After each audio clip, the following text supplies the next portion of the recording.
Warren Buffett, l'un des investisseurs les plus respectés et les plus riches du monde, vient de tirer la sonnette d'alarme.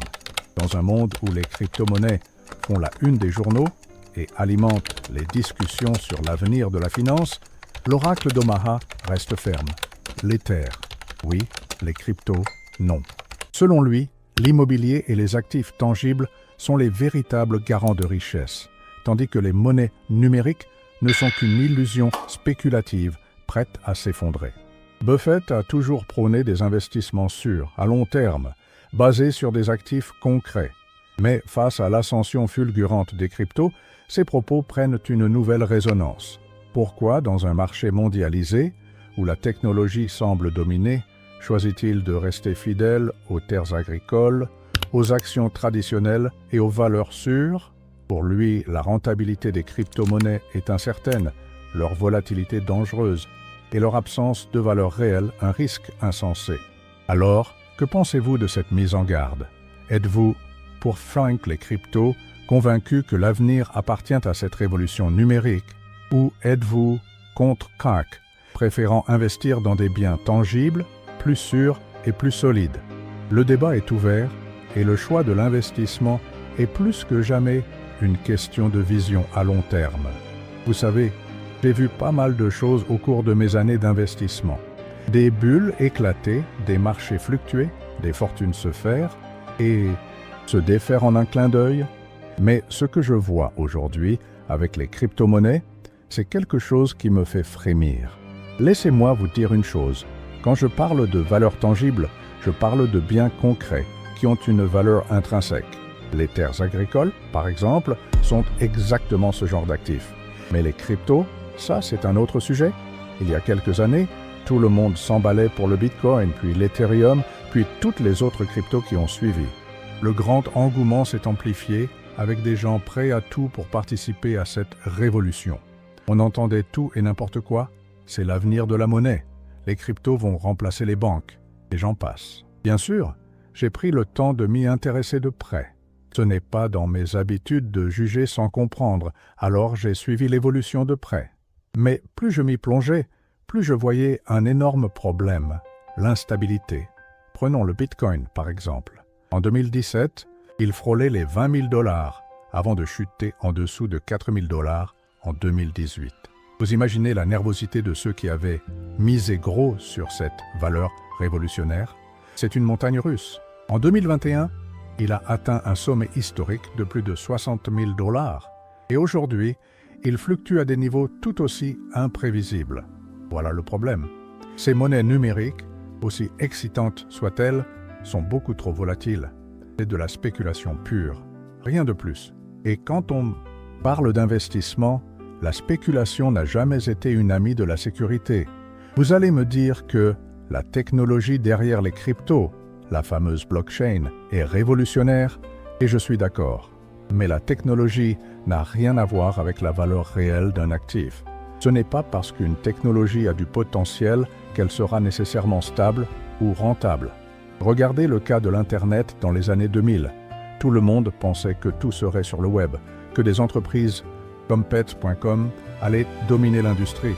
Résultat, une bulle qui a éclaté et des milliards partis en fumée. Mais revenons à notre sujet, les terres.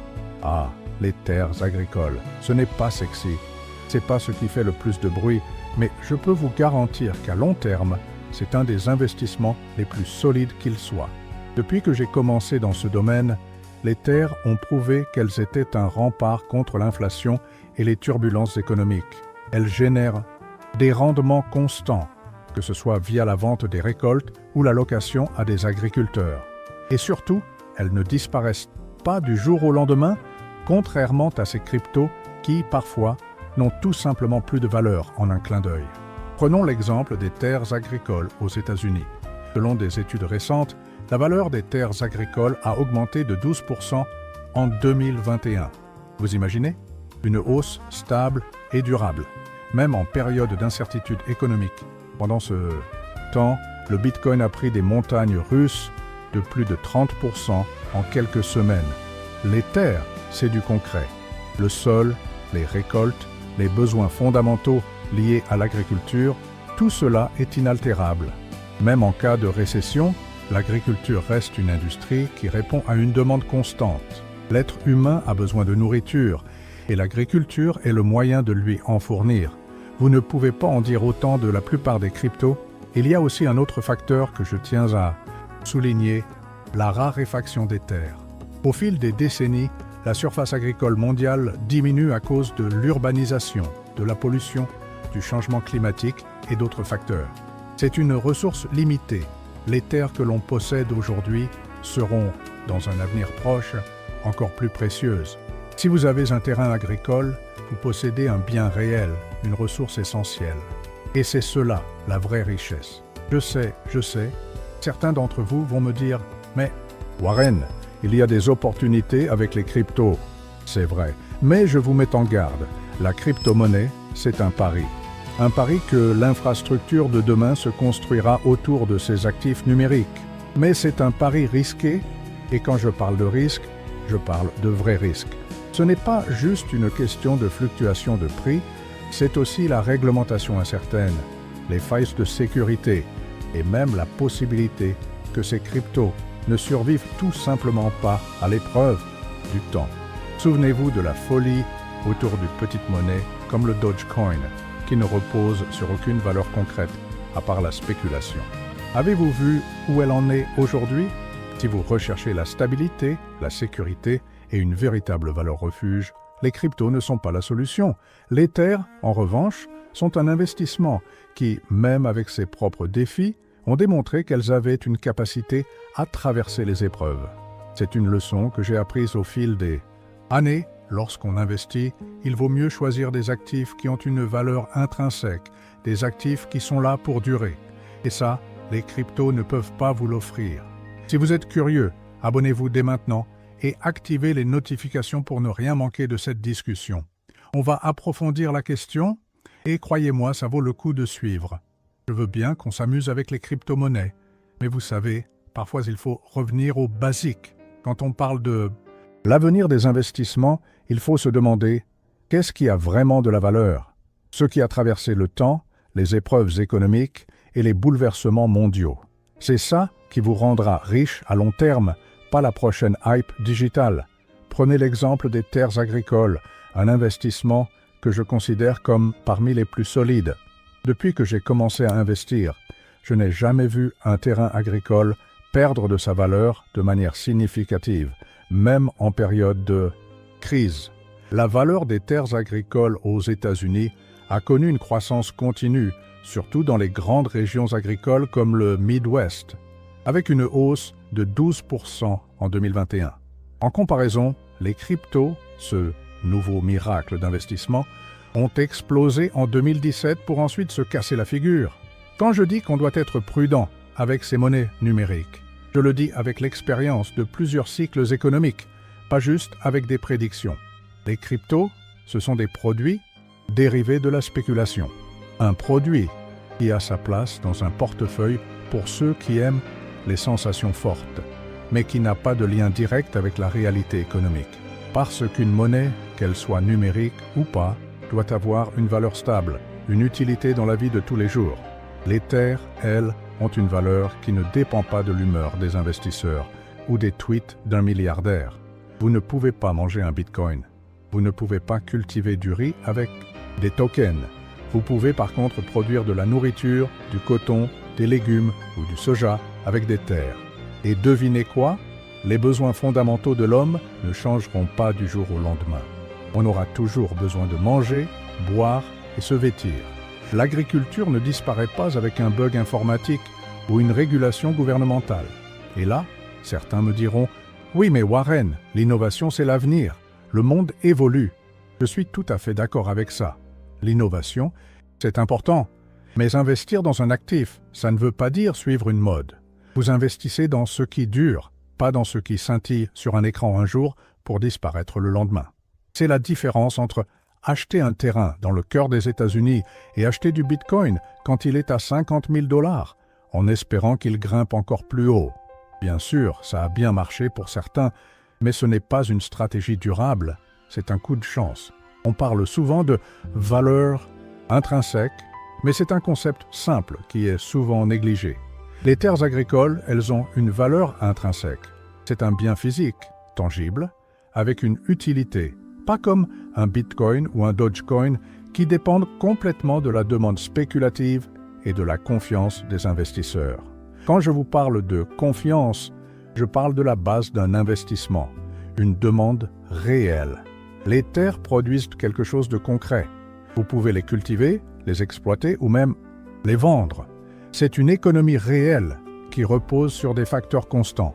La population, l'alimentation, l'eau, la terre.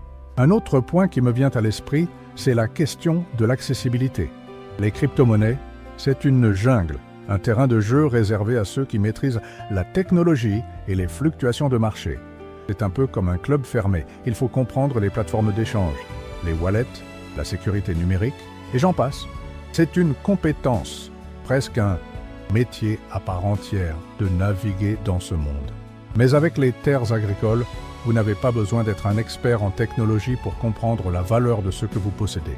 Vous avez simplement besoin de savoir comment le terrain est géré, si le sol est fertile, si l'emplacement est stratégique. C'est beaucoup plus direct. Un autre aspect à ne pas négliger, c'est la question de l'inflation. Les cryptos se vantent d'être une couverture contre l'inflation, mais à court terme, elles se révèlent souvent bien plus volatiles que des actifs réels comme les terres. L'inflation a tendance à augmenter les prix des biens tangibles, y compris des terres agricoles. Par exemple, après la crise de 2008, de nombreux investisseurs ont commencé à acheter des terres agricoles comme valeur refuge. En 2008, le prix moyen des terres agricoles aux États-Unis était d'environ 2500 $ l'acre. En 2021, ce prix a presque doublé, atteignant 80 400 $ l'acre. Ce n'est pas la même histoire que le Bitcoin qui a vu des fluctuations impressionnantes, bien sûr, mais aussi des corrections brutales. Il y a aussi l'aspect humain de l'investissement. Les terres agricoles, c'est une connexion à la nature, à la base même de l'économie. Elles nous rappellent que les fondamentaux sont là pour durer, contrairement à ces tokens numériques qui dépendent de l'humeur des investisseurs ou des régulations. Vous vous souvenez probablement de l'histoire de la bulle.com des années 2000. Non?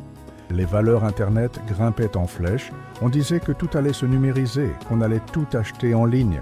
Puis, tout a éclaté. Mais ceux qui avaient des terrains agricoles à l'époque, eux, ont vu la valeur de leurs biens augmenter. Je vous laisse réfléchir à tout ça. Alors, vous êtes pour Miam, les cryptos, ou contre l'Obama? Peut-être que vous avez une histoire à partager ou un point de vue différent.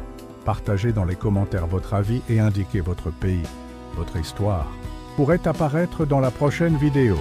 Je suis curieux de savoir si, comme moi, vous trouvez qu'il vaut mieux investir dans des actifs réels et durables. Ah, les cryptos.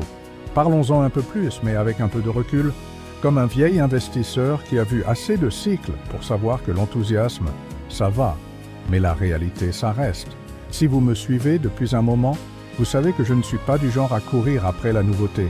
Je préfère toujours les investissements qui tiennent le coup sur le long terme.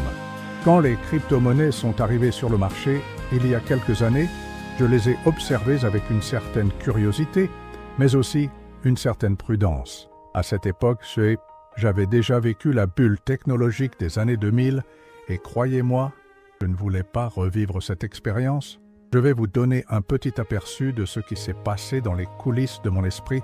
En 2017, le Bitcoin a explosé. Les gens en parlaient tout le temps. Vous ne pouviez pas passer une journée sans que quelqu'un vous parle de cette fameuse révolution numérique. Et c'est là que j'ai commencé à me poser des questions sérieuses. Pourquoi ces actifs numériques montent-ils en flèche? Qu'est-ce qui leur donne de la valeur? Et là, j'ai compris. Rien. Absolument rien de tangible. Les crypto-monnaies n'ont pas de fondement réel. Elles sont nées d'une idée, d'une technologie, mais elles ne reposent sur aucun actif physique. Et c'est là, pour moi, que réside le problème. Un actif sans fondement, sans valeur tangible, n'est qu'un pari, pas un investissement. Il faut aussi mentionner un autre détail qui, à mon avis, est crucial pour évaluer la pérennité d'un investissement, la régulation. Vous voyez, les cryptos, c'est un peu comme le Far West des finances modernes. C'est libre, sans règles claires, et tout peut changer du jour au lendemain. Vous n'êtes pas à l'abri d'un coup de théâtre gouvernemental qui pourrait bouleverser complètement le marché. Prenez l'exemple de la Chine. En 2021, le pays a totalement interdit l'exploitation minière de crypto-monnaies sur son territoire. En une nuit, la moitié de l'activité minière mondiale a disparu. L'impact sur le marché a été immédiat. Les prix se sont effondrés et des milliers de petites entreprises ont disparu. Vous imaginez ce qui pourrait arriver si d'autres pays suivent ce modèle ou si les régulations deviennent plus strictes? C'est un peu comme jouer à un jeu où les règles peuvent changer en pleine partie. Maintenant, soyons honnêtes. Si vous avez un terrain, vous avez un bien que tout le monde peut comprendre. Les gouvernements, les investisseurs, les banques, tout le monde reconnaît la valeur d'une propriété physique. Le terrain n'a pas besoin de se battre contre une législation fluctuante, ni d'être soumis à des manipulations informatiques ou des attaques de hackers. Un terrain, c'est un bien tangible, dans lequel vous pouvez voir et toucher l'objet de votre investissement. Ce qui n'est pas le cas avec les crypto-monnaies. Vous ne pouvez pas les toucher, vous ne pouvez pas les sentir, vous ne pouvez même pas les voir, à moins d'être derrière un écran. Tout cela, à mes yeux, ce sont des signaux d'alarme. Les cryptos sont aussi extrêmement vulnérables aux attaques et aux failles de sécurité. Je veux dire, sérieusement, tout un marché fondé sur des codes numériques et des plateformes en ligne. Vous savez combien de fois les plateformes d'échange ont été piratées? Le plus grand hack de crypto-monnaie de l'histoire a eu lieu en 2014 lorsque Mt. Gox, une plateforme de Bitcoin, a perdu 450 millions de dollars de Bitcoin. En 2021, un autre exchange, Poly Network, a perdu près de 600 millions de dollars dans un piratage. Et croyez-moi, ce ne sont pas des incidents isolés. Si votre portefeuille est piraté, vous pouvez perdre tout ce que vous avez. Il n'y a pas de système bancaire traditionnel derrière pour vous protéger, comme dans le cas d'un vol dans une banque. Alors vous allez me dire, oui, mais Warren, la blockchain, elle rend tout plus sûr, plus transparent. Eh bien, je suis d'accord avec le fait que la blockchain est une technologie fascinante, sans aucun doute. Elle a le potentiel de transformer de nombreux secteurs, de la finance à la chaîne d'approvisionnement. Mais rappelez-vous une chose, la blockchain est une technologie et non un actif. Elle peut être utilisée pour de nombreuses choses, mais cela ne rend pas pour autant une crypto-monnaie plus stable ou plus fiable. Tout ce que la blockchain fait, c'est enregistrer des transactions de manière transparente. Mais rien n'empêche que la valeur de l'actif en question, le Bitcoin, l'Ethereum, etc., chute de 20% en une journée. C'est comme avoir un grand livre de compte bien rangé pour un actif qui peut s'effondrer à tout moment. Pour en revenir à l'exemple des terres agricoles, ce qui me frappe, c'est leur résilience. Vous pouvez avoir un terrain qui ne produit pas tout de suite. Vous pouvez rencontrer des mauvaises récoltes, mais le terrain en lui-même, en tant qu'actif, reste. Il se valorise souvent avec le temps, surtout si l'emplacement est stratégique. Vous voyez, l'immobilier, l'agriculture, ce sont des secteurs qui suivent des cycles, mais qui, à long terme, ont une solidité et une prévisibilité que les crypto-monnaies n'ont pas. Les terres agricoles sont d'ailleurs connues pour être un excellent moyen de se protéger contre l'inflation. À chaque crise économique, chaque hausse des prix des matières premières, les terres prennent de la valeur. Pas de piratage, pas de volatilité extrême. C'est un bien que vous pouvez contrôler et qui vous rapportera au fil des années. La dernière chose que je veux souligner, c'est le facteur humain. Les terres agricoles ont un avantage supplémentaire. Elles sont nécessaires à la survie humaine. On mange tous les jours. On a besoin de production agricole pour vivre et cela ne changera pas. Avec les crypto, c'est une toute autre histoire. Ce sont des instruments financiers qui sont largement déconnectés des besoins fondamentaux des individus. En d'autres termes, les crypto-monnaies ne peuvent pas nourrir une population, ne peuvent pas produire de biens tangibles. Si les marchés se retournent, vous pouvez tout perdre. Les terres, elles, restent. Alors, je vous le demande, êtes-vous pour ces nouvelles technologies, en pariant que la crypto-monnaie finira par s'imposer, ou êtes-vous contre préférant la stabilité et la sécurité d'un investissement que vous pouvez toucher, exploiter et transmettre. Partagez votre avis dans les commentaires et indiquez le pays d'où vous nous suivez. Votre expérience pourrait bien figurer dans la prochaine vidéo. Alors, vous savez, l'une des choses que j'ai apprises au fil des années, c'est que l'investissement n'est pas un sprint, c'est un marathon.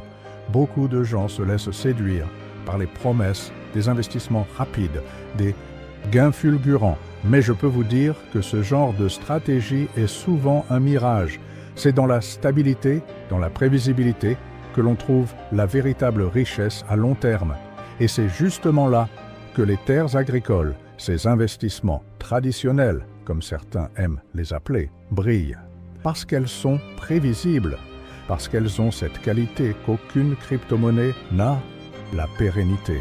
Voyez-vous, l'un des principaux facteurs qui distinguent les terres des cryptos, c'est ce qu'on appelle la valeur intrinsèque, SEC. Les terres sont une ressource physique. Elles sont là, elles existent. Peu importe ce qui se passe dans le monde numérique, peu importe les hausses et baisses d'un marché technologique, le sol ne disparaît pas. La récolte reviendra si on prend soin de la terre chaque année. Et croyez-moi, ce n'est pas une petite histoire. Prenez l'exemple de Seoul, Argentine. Le pays est une terre d'agriculture, avec de vastes étendues de terres agricoles. Il a traversé une crise économique après l'autre, et pourtant, les terres agricoles argentines ont continué à être des investissements solides. En 2020, malgré une inflation galopante et une crise économique majeure, la valeur des terres agricoles en Argentine a augmenté de près de 8%. 8%. Dans un pays qui traverse des périodes de dévaluation de sa monnaie, ces terres sont restées une valeur refuge. Alors que les crypto-monnaies étaient en chute libre, avec le Bitcoin perdant jusqu'à 50% de sa valeur en 2022, les terres agricoles ont continué de croître, avec une tendance à la hausse des prix dans les pays où l'agriculture est un pilier économique. Prenons les États-Unis par exemple. Vous savez, dans le Midwest, les terres agricoles ont connu une hausse de 12% en 2021, un chiffre impressionnant, mais qui ne surprend pas si l'on considère la demande mondiale en nourriture et les besoins croissants liés à la population mondiale. À l'échelle mondiale, la valeur des terres agricoles a tendance à augmenter de façon stable, avec des hausses annuelles constantes, ce qui est bien plus rassurant que de voir son portefeuille de crypto se faire liquider à chaque crise de régulation. L'autre grand atout des terres agricoles, c'est qu'elles sont indépendantes. Elles n'ont pas besoin des fluctuations de la bourse, des caprices d'un investisseur influent ou des spéculations à court terme pour prendre de la valeur. Ce n'est pas le cas avec les cryptos. Prenez un moment et imaginez, vous avez acheté un terrain, un bien tangible. Vous le gérez, vous en tirez des revenus ou vous le vendez à un prix plus élevé. Mais avec les cryptos, vous n'avez aucune garantie de rentabilité. Les fluctuations sont si extrêmes que vous pouvez voir la valeur de votre investissement plonger du jour au lendemain. C'est comme acheter une action à 200 $ et la voir chuter à 50 $ en une semaine. Vous imaginez le stress? Vous connaissez sûrement la règle d'or en investissement, acheter de la valeur. Et c'est là que les cryptos échouent selon moi. Leur valeur est entièrement déterminée par le marché, qui lui-même est influencé par des facteurs souvent imprévisibles. Par exemple, un tweet de Musk peut faire monter le prix du Dogecoin de 40% en quelques heures, ou des régulations en Chine peuvent faire chuter le Bitcoin de 30%. Il n'y a pas de fondamentaux derrière ces monnaies. Certes, la technologie de la blockchain est intéressante, mais elle n'ajoute rien à la valeur réelle de la monnaie elle-même. C'est un peu comme acheter une action d'une entreprise sans se soucier de ses revenus, de sa gestion ou de ses perspectives à long terme. Si l'entreprise fait faillite, l'action ne vaut rien, peu importe la technologie utilisée. Les terres agricoles, elles, ont une utilité réelle et tangible. Les gens doivent se nourrir. Et ce besoin ne disparaîtra pas de sitôt. Et même si la demande pour des produits agricoles peut fluctuer légèrement en fonction des conditions économiques, cela reste un secteur fondamental pour la survie de l'humanité. De plus, la demande mondiale en produits alimentaires ne cesse de croître avec l'augmentation de la population mondiale, particulièrement en Asie et en Afrique. Cela signifie que les terres agricoles continueront de prendre de la valeur dans les années à venir, même si d'autres secteurs connaissent des turbulences. Prenons un exemple concret. En 2008, lors de la crise financière mondiale, la valeur des terres agricoles n'a pas connu de baisse significative, tandis que le marché boursier dévissait et que de nombreuses entreprises faisaient faillite, les terres ont continué à se valoriser. C'est exactement ce que vous cherchez quand vous investissez, quelque chose de résilient face aux crises. Si vous aviez acheté des terres agricoles à cette époque, vous auriez vu votre investissement croître, au lieu de le voir se volatiliser. Et pendant que vous vous préoccupiez des mouvements du marché, ces terres auraient travaillé pour vous. Au contraire, ceux qui ont investi dans des actions ou des cryptos ont souvent vu leur portefeuille réduit en poussière. Je sais, il y a toujours ce groupe d'enthousiastes qui diront « Mais Warren, les cryptos sont l'avenir ».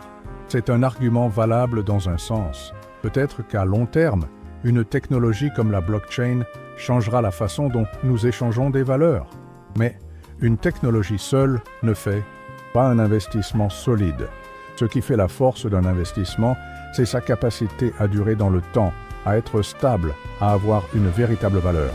Et ça, c'est exactement ce que vous obtenez avec des terres agricoles. Alors, si vous êtes dans une phase de réflexion sur votre portefeuille et que vous vous demandez « Faut-il investir dans des actifs numériques ou dans des biens réels ?» Je vous encourage vivement à regarder du côté des terres agricoles. Les cryptos, elles, sont encore un pari risqué.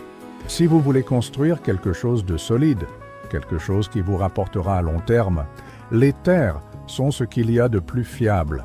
Les investissements tangibles, ceux qui se matérialisent dans un monde réel, sont toujours la meilleure stratégie à long terme.